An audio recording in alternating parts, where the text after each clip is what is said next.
All right, in this video, we are in the middle of case 2. We're talking about integrating powers of secants and tangents.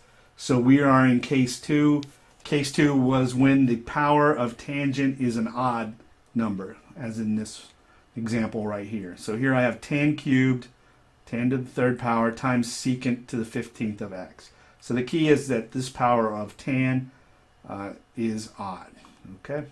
And also, one of the other assumptions is that the power on the secant, right, is at least 1. Remember, at the beginning we assumed that you had at least one secant in there. Otherwise, this would be a power of tan. So, and we would do the integral that way. So, all right. So, how are you going to work it when this power is odd?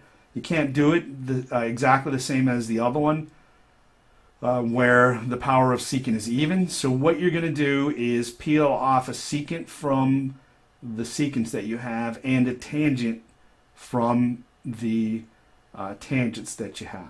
So that's just what I did. I have this secant x, tangent x, just sort of hanging out over here, and I'm going to eventually use that as my du, right, in some integration by substitution. So.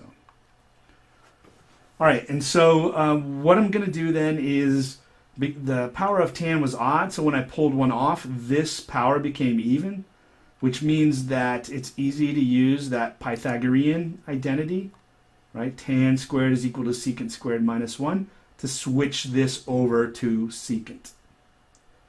Okay, so I peeled off secant and a tangent. Then what you're going to do is change all of the other tangents that might be over here. Use the Pythagorean identity to change them to secants. So, okay, so now I'm going to distribute this secant to the 14th through the parentheses. I get secant to the 16th minus secant to the 14th.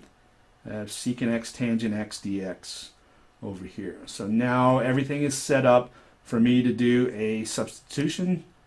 In that substitution, I'm going to use u equal to secant x. Okay, if I calculate my du based on that choice for u, I get du is secant x tangent x dx.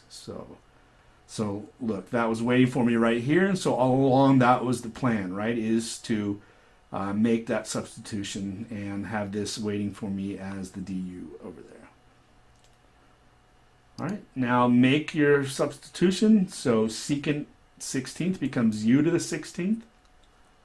Secant to the 14th becomes u to the 14th, right? And secant x tangent x dx, this part right here, becomes du. So once again, this integral with the right substitution boils down to just the integral of a polynomial. Okay, so now just apply the power rule to this, and the integral of u to the 16th will be 1/17 u to the 17th. The integral of u to the 14th will be 1/15 u to the 15th plus some constant c. And then all that's left to do is to back substitute.